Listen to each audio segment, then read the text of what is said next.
to be associated with something as good as Bread Not Profits was exciting. We made this beautiful thing with a beautiful community. It just was made with passion and love by everybody and received with passion and love, which is the even better thing. That particular show, I think it'll go down in history in Limerick theatre.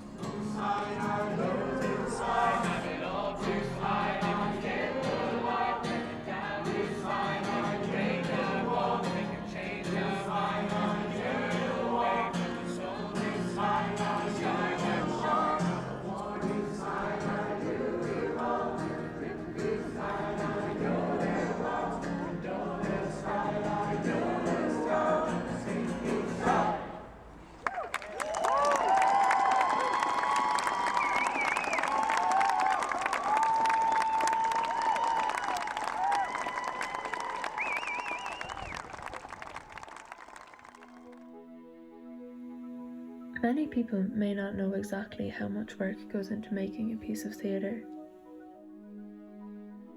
how long it takes,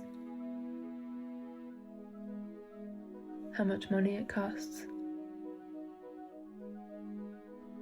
how to spread the word about it. I spoke with some of the people responsible for getting Bread Not Profits ready for opening night. They shared their knowledge and experience of theatre production and discuss the impact COVID-19 has had on the arts.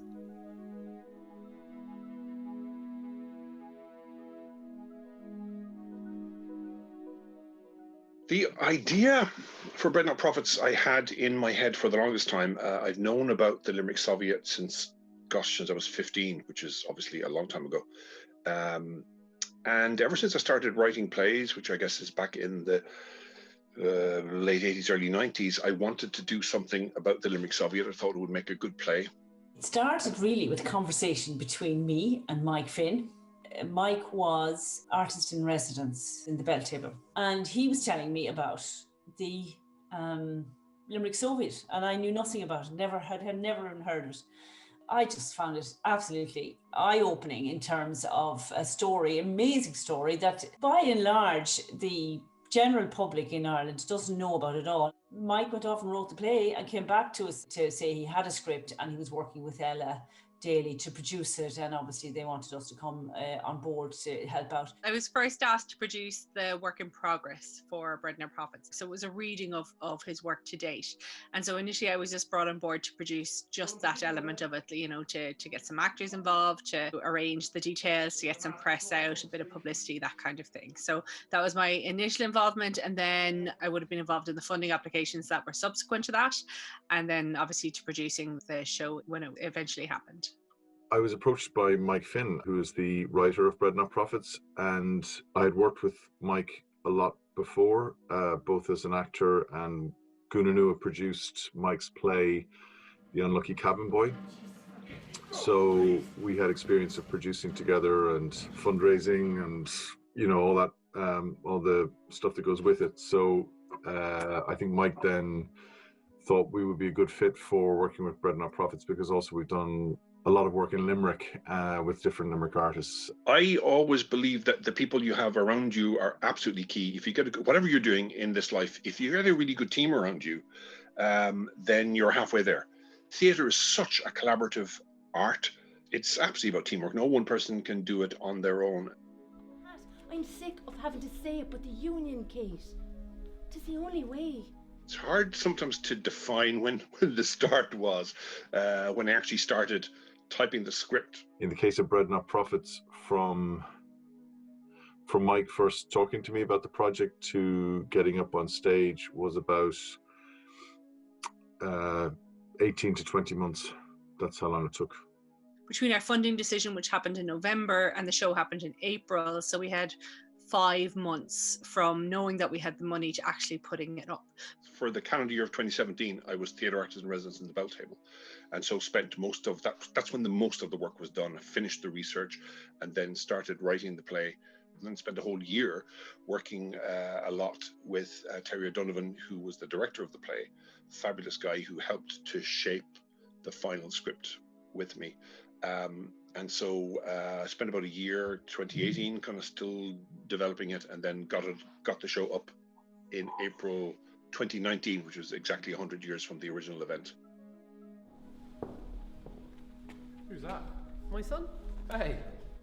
The producer is kind of, it varies. It depends on what kind of a producer they are. You can have a creative producer who does everything from initiating the projects, who'll contract the writer, who'll contract the director, who'll contract the makers, who's actually coming up with the creative content in the beginning, and then we'll bring in the people to deliver that. To a line producer. So a line producer, sometimes I'd work with a line producer, whereas I'm the main creative producer, but I can't do all of the elements. And essentially, you're in charge of the logistics. So who, what, where, when, and how much. So the biggest part of your job is the money, is looking for the money, is costing it all out, and then finding and securing that money. And by the time you've done that amount of work, you have a fair idea of what's going on, and then you actually have to realize it.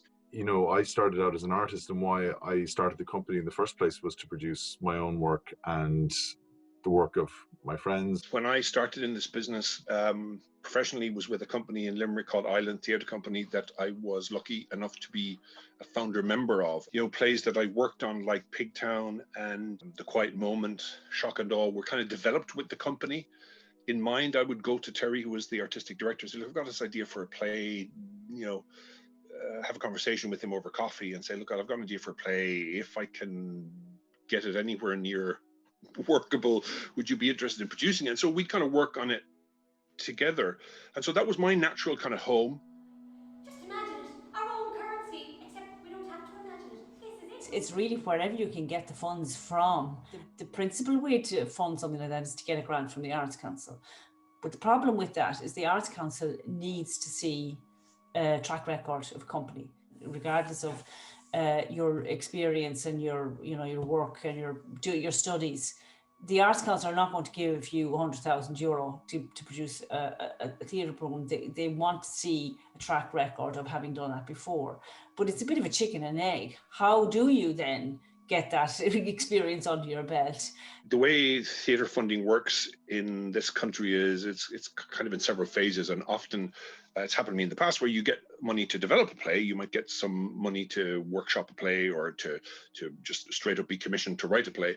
That doesn't necessarily mean it will ever go on, because you've got to go back to the Arts Council and to other funding bodies when you've got the final play and try and get money to get it produced. Sometimes it's happened to me and others, of course, in the past, that you get a certain amount of development money and you bring a script to a particular point where it's ready to go into rehearsals and you're happy and think it can go into production, but then it never gets off the ground. What people generally do, you've got companies that, where they start out and a group of people get together in a company, they will do really, really small scale work first, and basically on a shared profit or whatever the money they can get in from the box office. And bit by bit, slowly but surely, finding smaller scale grants, they'll build up a body of work that shows not only that they can produce and deal with the money, but also that the work is of a good quality.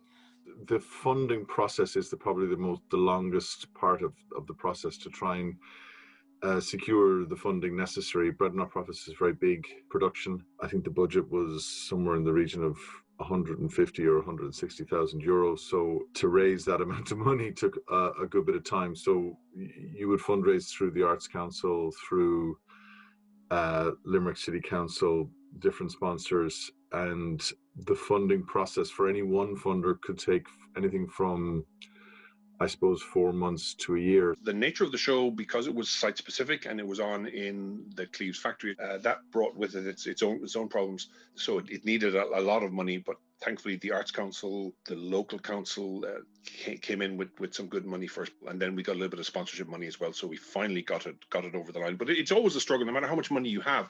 The figure that we got from the Arts Council, in the great scheme of things, it sounds like a huge amount of money, but in actual fact, the production was so big that it needed every penny and more.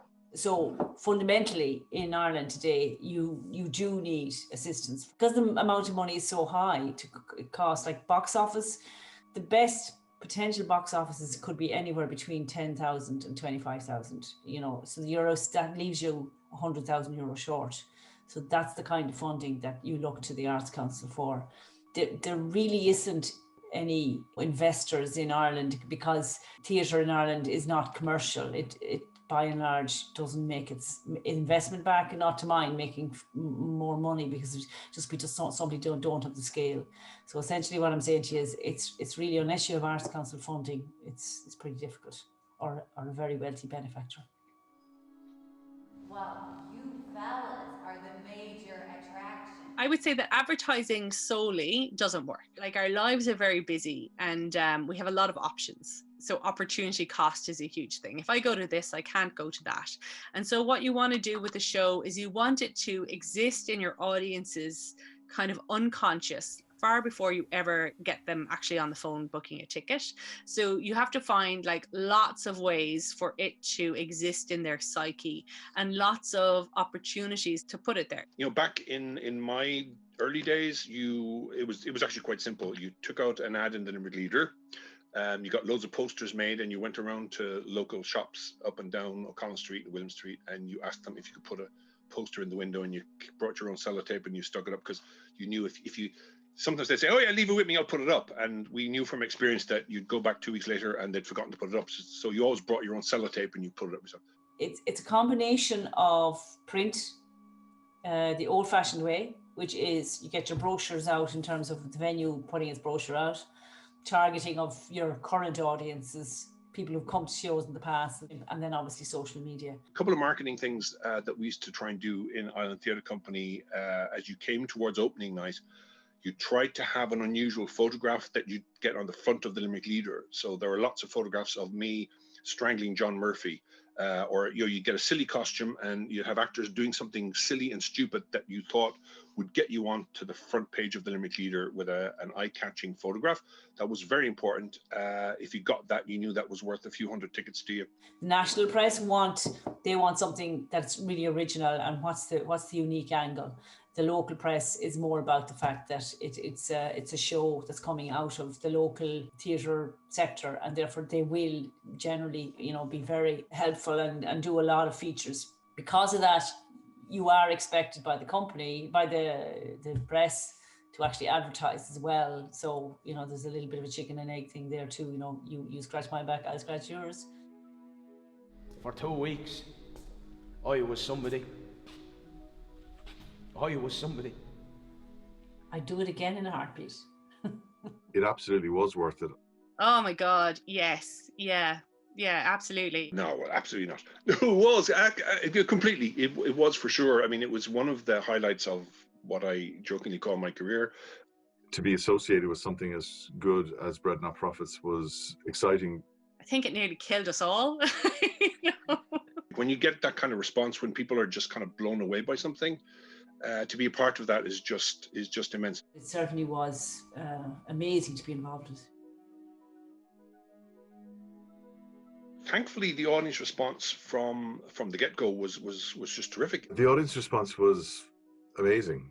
Probably the best I've ever seen for any show. The audience have such a love for it, and we see that even now. I think it had the most amazing response I've ever had to a show that I've been involved in. Gunanu has been going for 22 years, and you have these kind of highlights along the way, and definitely Bread Not Profits is one of them. It captured people's imaginations. It had a number of things going for it from the start. The fact that it was in the Cleves factory, I think, was probably worth several hundred tickets to us straight away. Last year we had the Audience Choice Award, obviously, for the Irish Times. It's a public vote.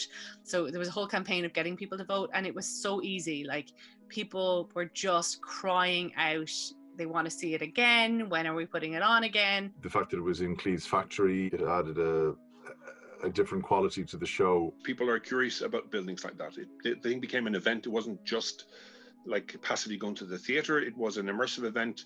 People who were just curious about the Cleves factory, who'd never been in it before, were just buying tickets. Going like, I don't care about the play, I just want to see the factory. And this is part of the reason that I wanted to have it on there. I mean, these things do work. We had volunteers who were working as guides, who were bringing people around. So like a bunch of people who just couldn't get tickets volunteered to be ushers, just so they could also see the show. The fact that there was music involved, and I think beautiful design and beautiful scenes and great acting. So it had a lot of things coming together. It's kind of a piece of total theatre, really. I think one of the most special pieces of theatre I've ever been involved in and certainly ever seen. The director of the Arts Council has called for the reopening of theatres to be considered as a matter of urgency. Cultural venues, including galleries, museums and cinemas, are permitted to open from today. However, all theatres must remain shut. I mean, there are nearly no words to describe what an impact it's had. Obviously, the industry has been completely and utterly decimated. I think the biggest thing is that regardless of whether you're working or you're not working, we all want to make work. Like, you don't get into theatre for the money. We want to make live theatre. And the fact that we're not being allowed is really hard. That's probably the hardest thing. The importance of the arts, ironically, the importance of the arts has never been as obvious. It's very simple. You can't do your work unless people can come and see it. You know, and that's not been able to happen. And I think that as a community, we really are missing our audiences. We want to be in the room with them. We don't want to be in a screen. I'm tired of seeing everybody in this kind of square. Theatre online is television. You know, it's not the same. It can be great, but let's not pretend it's theatre, or I don't want it to be the new theatre, because theatre, no more than, you know, ballet, opera, or, you know, going to a live gig. The live is the important thing.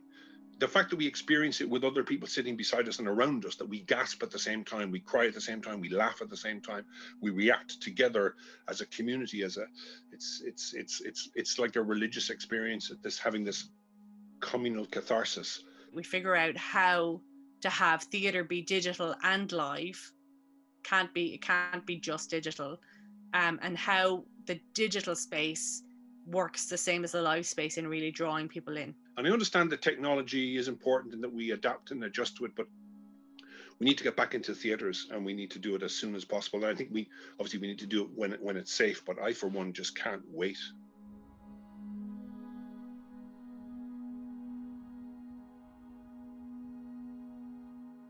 The arts are a vital part of society. Theatre is filled with dedication and passion, and it is important for people to see how much of that is put into every aspect of a production.